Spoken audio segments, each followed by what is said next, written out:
दमलेश प्रजापति और आप देख रहे हैं दमलेश प्रजापति यूट्यूब चैनल। आज हम देखने जा रहे हैं कक्षा 12वीं इतिहास भाग 1, जिसका चैप्टर लेते हैं चौथा, विचारक, विश्वास और इमारतें। इस वीडियो के अंदर हम 50 से अधिक मोस्ट क्वेश्चन आंसर देखेंगे और साथ ही में नोट्स भी देखेंगे। अब लेते हैं इसके क्वेश्चन आंसर। विश्वास, विचार और इमारतें। जिसका पहला क्वेश्चन है, बौद्ध ग्रंथ त्रिपिटक की रचना हुई थी महात्मा बुद्ध के जन्म से पूर्व, महात्मा बुद्ध के निर्वाण प्राप्त करने के बाद, महात्मा बुद्ध के जीवन काल में, उपयुक्त में से कोई नहीं। इसका राइट आंसर हो जाएगा वो है महात्मा बुद्ध के निर्वाण प्राप्त करने के बाद में हुई थी। छूत विभक्त खंड का परिवार के 3 भाग है। ये जो भाग दिए गए ये परिवार किस परिवार के 3 भाग है? विनय पिटिका के, छूत पिटिका, अभिधम पिटक, उपयुक्त में से कोई नहीं। इसका राइट आंसर हो जाएगा जो है विनय पिटक। क्या हो जाएगा? विनय पिटक। इसका राइट आंसर हो जाएगा विनय पिटक। क्वेश्चन लेते हैं तीसरा, निम्नलिखित में से यानी कि निम्नलिखित में से किस वेद में 10 मंडल, 1028 सूतक तथा 1580 ऋषय हैं यानी कि राशियाँ हैं? ऋग्वेद के, यजुर्वेद में, सामवेद में, अथर्ववेद में। इसका राइट आंसर हो जाएगा जो है ऋग्वेद के अंदर। किसके अंदर हो जाएगा? ऋग्वेद के अंदर। क्वेश्चन लेते हैं चौथा, खुद्दक निकाय का संबंध है। खुद्दक निकाय विनय पिटिका से, छूत पिटिका से, अभिधम पिटिका से या खंडका से? इसका राइट आंसर हो जाएगा जो है छूत पिटिका से। क्या हो जाएगा? छूत पिटिका से। इसका राइट आंसर हो जाएगा छूत पिटिका से। अब लेते हैं क्वेश्चन पांचवा। इसका है, कौन सा उपनिषद अथर्ववेद से संबंधित नहीं है? जो उपनिषद दिया गया है जो अथर्ववेद से संबंधित नहीं है। प्रश्न उपनिषद, मुंडक उपनिषद, मांडुक्य उपनिषद, श्रेष्ठाश्वर उपनिषद। इसका राइट आंसर हो जाएगा श्रेष्ठाश्वर उपनिषद। कौन सा हो जाएगा? श्वेताश्वर उपनिषद। अब लेते हैं क्वेश्चन छठे क्वेश्चन के दिया गया है, महात्मा का पुनर्जन्म का मुख्य विषय है। आत्मा का पुनर्जन्म किसका मुख्य विषय है?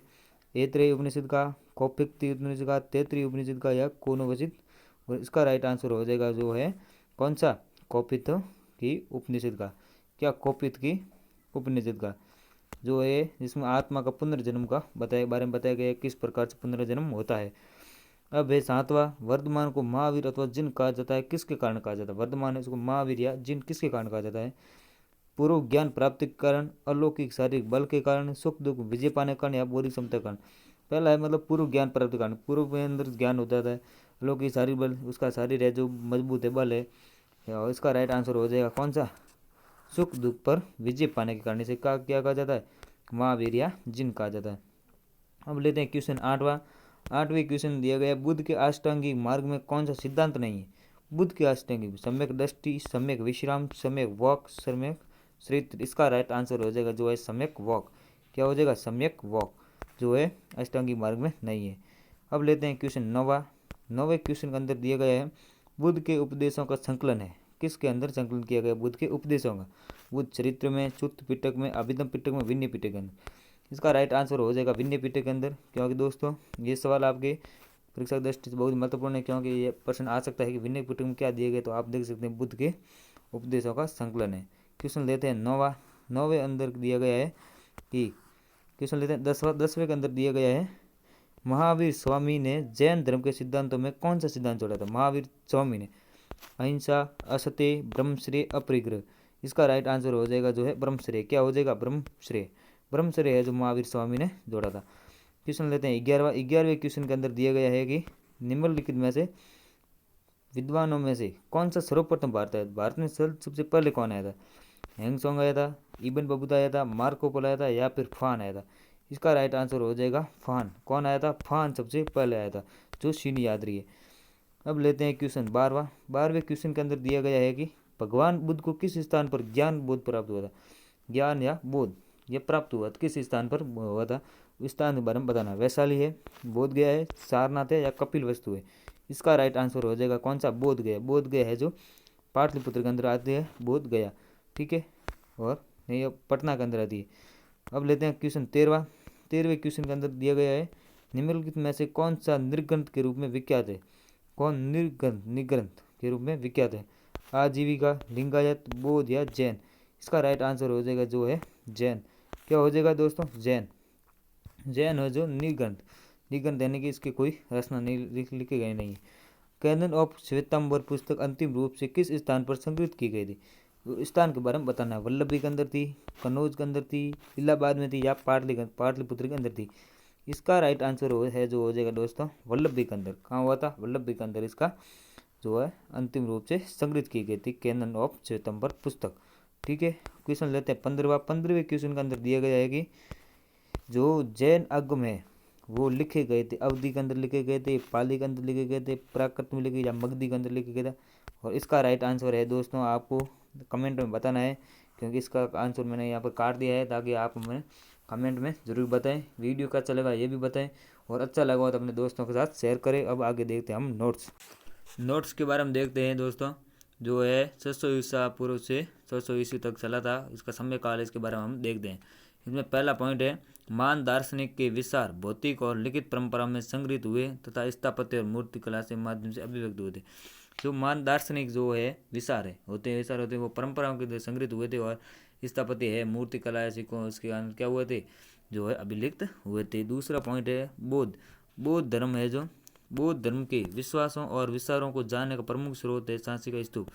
इसका प्रश्न भी बन सकता है कि बौद्ध धर्म विश्वासों को जानने के लिए प्रमुख जो है स्रोत कौन सा है, तो आप लिख सकते हैं झांसी का स्तूप। अब लेते हैं पॉइंट तीसरे पॉइंट के अंदर दिया गया है कि 19वीं सदी में अंग्रेजों व फ्रांसीसियों ने झांसी के स्तूप में विशेष दिलचस्पी दिखाई थी।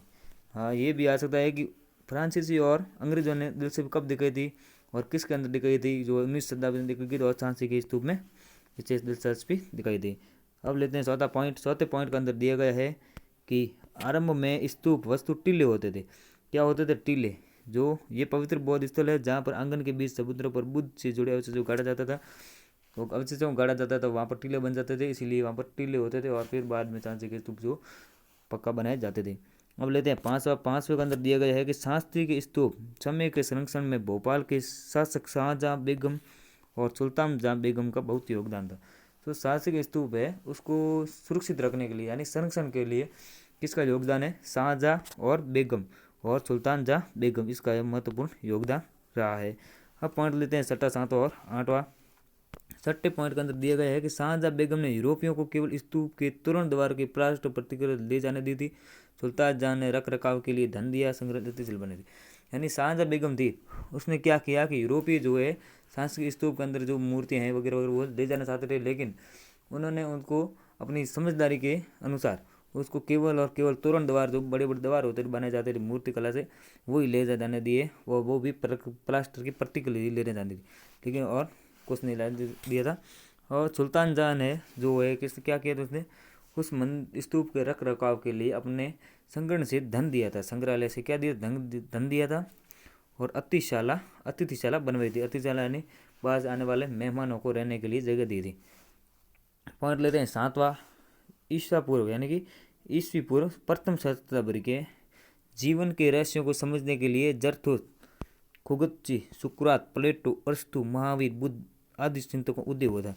यानी कि ये भी क्वेश्चन बन सकता है कि ईसा पूर्व प्रथम में जो जीवन के रहस्य को समझने के लिए प्रमुख है जो या मान है, जो व्यक्तियों के नाम बताना है, वो जो चिंतक है उनके नाम बताने हैं, तो आप लिख सकते हैं जरथुस्त्र, खुगत्जी, सुकरात, प्लेटो है, अरस्तु है, महावीर है, बुद्ध है आदि का नाम लिख सकते हैं। पॉइंट लेते हैं आठवां, पूर्व वैदिक परंपरा के ऋग्वेद में अग्नि, इंद्र, सोम आदि कई देवताओं की स्तुति है तथा यज्ञों की विशेष महत्व दर्शाया गया। यानी कि पूर्व जो वैदिक परंपरा होती थी, पूर्व काल में जो परंपरा होती थी उसके अंदर इंद्र है, सोम है और अग्नि देवता है, उसके अंदर क्या महत्वपूर्ण होते थे, और जिसको यज्ञ भी द्वारा प्रसन्न किया जाता था और महत्वपूर्ण दर्शाया गया है। पॉइंट लेते हैं नौवा के अंदर दिया गया बुद्ध और महावीर जैसे चिंतकों ने वेदों पर प्रश्न उठाया और जीवन का अर्थ तथा पुनर्जन्म आदि के बारे में जानने का प्रयास किया था। वेदों के अंदर लिखा गया है कि पुनर्जन्म होता है, ऐसे आत्मा पलटती है, ऐसे आत्मा होती है, लेकिन कौन? महावीर और बुद्ध इन चिंतकों ने क्या कि इस ऊपर प्रश्न उठाया था और जानने का प्रयास किया था। अब लेते हैं पॉइंट 10वां, बुद्ध की शिक्षाओं का संकलन है जो त्रिपिटक के अंदर है। किसमें अंदर है? त्रिपिटक के अंदर बुद्ध की शिक्षाओं का, और शुद्ध पिटक, विनय पिटक तथा अभिधम पिटक। और आपने देखा होगा कि विनय पिटक के अंदर क्या है, जो बुद्ध के उपदेश दिए गए उसका संकलन किया गया है, वो है जो विनय पिटक के अंदर है। पॉइंट लेते हैं 11वें पॉइंट में दिया गया है जैन धर्म के प्रवर्तक महावीर ने अवधारणा प्रस्तुत की संपूर्ण विश्वास प्राणवान है। जैन धर्म के जो प्रवर्तक माने जाते हैं कौन? महावीर है। महावीर वो बने जाते हैं। उन्होंने अवधारणा प्रस्तुत की कि संपूर्ण विश्व प्राणवान है, प्राण के वान है। ठीक है, अब पढ़ लेते हैं 12वां। जैन धर्म के 5 प्रमुख व्रत है: असत्य, अहिंसा, असत्य, अपरिग्रह व ब्रह्मचर्य। हत्या न करना, चोरी न करना, झूठ न बोलना, ब्रह्मचर्य, अमृत, धन संग्रह न करना और न करना। ठीक है, इसका जो आप प्रश्न आ सकता है कि जैन धर्म के जो प्रमुख व्रत है उसके बारे में उसके नाम लिखिए, तो आप लिख देते हैं असत्य है, क्या है? असत्य है, सत्य है, अहिंसा है, अपरिग्रह है, ब्रह्मचर्य है। और दोस्तों ब्रह्मचर्य है जो किसने बनाया था? महावीर ने जोड़ा था। और ब्रह्मचर्य का जो सत्य है उसका हत्या न करना है, चोरी नहीं करना, झूठ नहीं बोलना, ब्रह्मचर्य है, नंबर से धन संग्रह नहीं करना है, इसका अर्थ होता है। पढ़ लेते हैं 13वां। जैन विद्वानों ने प्राकृत, संस्कृत, तमिल भाषाओं में साहित्य का सर्जन किया था। किसका किया था? तमिल भाषाओं के अंदर साहित्य का सर्जन किया था। संस्कृत प्राकृत की भाषाओं के अंदर संकलन किया, सर्जन किया था। पढ़ लेते हैं 14वां।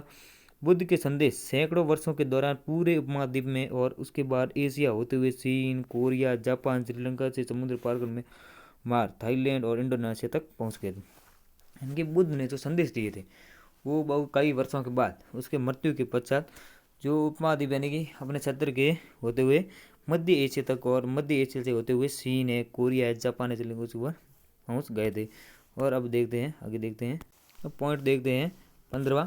15वें में दिए गए बुद्ध के शिष्यों के दल ने संघ की स्थापना की थी। बुद्ध के अनुयायी कई सामाजिक वर्षों से थे परंतु संघ में आने के सब बराबर माने जाते थे।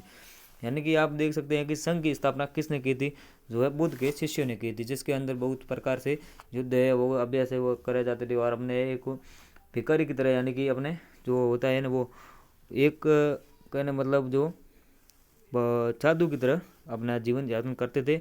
उसके अनुयायी है जो उसके संघ आने के साथ साथ गरीब हो या राजा हो या किसी की बड़ा दल का हो वो बराबर माने जाते थे। पढ़ लेते हैं 16वां। बुद्ध की उपमाता प्रजापति गौतमी संघ में आने वाली प्रथम भिक्षुणी बनी थी। यानी कि बुद्ध की जो उपमाता है यानी कि संघ है उसके अंदर वो पहले महिलाओं का जो है क्या प्रवेश है जो निर्जित माना जाता था, जो वर्जित माना जाता था। लेकिन बाद में जो आई थी वो उपमाता महाप्रजापति गौतमी थी जो पहली भिक्षुणी बनी थी महिला। ठीक है, ऐसी स्त्रियां जो संघ में आई हुई धम्म की उपदेशा बनी, भविष्य में थेरी बनी थी, जिसका अर्थ है ऐसी महिला जिन्होंने निर्वाण प्राप्त कर लिया हो। यानी कि ऐसी महिलाएं जो धम्म की उपदेशा यानी कि धम्म के अंदर शामिल होगी, संघ के अंदर शामिल होगी और भविष्य में थेरी का अर्थ क्या होता है कि निर्वाण, थेरी का जो महिलाएं निर्वाण प्राप्त कर ली। और आप उस निर्वाण का अर्थ क्या होता है? निर्वाण का अर्थ ये होता है कि उनकी जो प्रति वो जीवन के प्रति इच्छाएं होती है, अपनी इच्छाएं होती है और अपने जीवन के अंदर जो धन संपत्ति लालच करने की जो सारी इच्छाएं होती है नष्ट करके अपने आप में एक तरह से जो ध्यान है तो एकाग्र करना वो भी निर्वाण होता है, जिसके कारण वो थेरी कहलाती है। पॉइंट देते हैं 17वां। बौद्ध संघ में समाहित होने पर सभी को बराबर माना जाता था क्योंकि भिक्षु और भिक्षुणी बनने पर उन्हें अपनी पुरानी पहचान त्याग देना पड़ता था। और जो बौद्ध संघ होता है ऐसा ही है जिसके अंदर सभी को अपना पुराना जो धर्म है रीति रिवाज है सब कुछ त्यागना पड़ता था। और उसके अंदर आने पर भिक्षु और भिक्षुणी सबकी पहचान है जो त्याग देना पड़ता है, सभी बराबर माने जाते थे। पॉइंट देते हैं 18वां। बौद्ध धर्म में निर्वाण का अर्थ है अहम और इच्छा को समाप्त होना। अभी मैंने बताया था निर्वाण का अर्थ की इच्छा को समाप्त कर देना और अपना अहम है जो लाभ लोचन जो लाभ और लालच है उसको समाप्त कर देना, ये क्या निर्वाण होता है। पॉइंट लेते हैं 19वां। प्रारंभिक मूर्तिकारों ने बुद्ध को मानव रूप में न दिखाकर उनकी उपस्थिति प्रतीकों के माध्यम से दर्शाने का प्रयास किया। जो कौन से प्रारंभिक मूर्तिकार उन्होंने क्या है कि बुद्ध को एक जो प्रतीकों के माध्यम से दर्शाया कि प्रतीक बनाकर दर्शा दिया, उसको एक मूर्ति नहीं दी, मानव रूप नहीं दिया है, इसके रूप में दर्शा दिया है। अब लेते हैं पॉइंट 20वां। 20वें के अंदर दिया गया है कि झांसी के स्तूप में साल भंजिका की मूर्ति इस बात को इंगित करती है कि जो लोग बौद्ध धर्म में आए उन्होंने बुद्ध पूर्व और बौद्ध धर्म इस तरह दूसरे विश्वासों प्रथाओं की धारणा पर बौद्ध धर्म को समर्थ किया था। यानी कि झांसी के में साल भंजिका बनी मूर्ति बनी हुई से जो इंगित करती है, क्या करती है कि बौद्ध धर्म आए जो इस तरह और दूसरे विचारों की धारणा को समर्थ करता है। 21वां लेते हैं। वैष्णव धर्म हिंदू धर्म की वह परंपरा है जिसमें विष्णु को सर्वाधिक महत्वपूर्ण माना जाता है, क्योंकि इसके अंदर वैष्णव धर्म जो विष्णु देवता को मानने वाले होते हैं उसको वैष्णव धर्म के आधार पर माना जाता है देवता, जिसमें अंदर विष्णु देवता को महत्वपूर्ण माना जाता था। ठीक है, वैष्णववाद में विष्णु के कई अवतारों के आसपास पूजा पद्धति विकसित हुई है। वैष्णववाद यानी कि वैष्णववाद जो हिंदू धर्म के अंदर ऐसी परंपरा है जो वैष्णव और शैव परंपरा दो प्रकार की है, जिसके अंदर वैष्णव के अंदर होता है विष्णुदेव। आप सब यही पता कर सकते हैं, क्योंकि वैष्णव अर्थात होता है विष्णु देव के उपदेशक होते हैं, जो मानने वाले उसमें वैष्णव परंपरा के अंदर आ जाते हैं। और इस परंपरा के अनुसार विष्णु 10 अवतार थे। विष्णु कितने अवतार थे? 10 अवतार थे। किस परंपरा के? वैष्णव जो परंपरा है उसके आधार पर।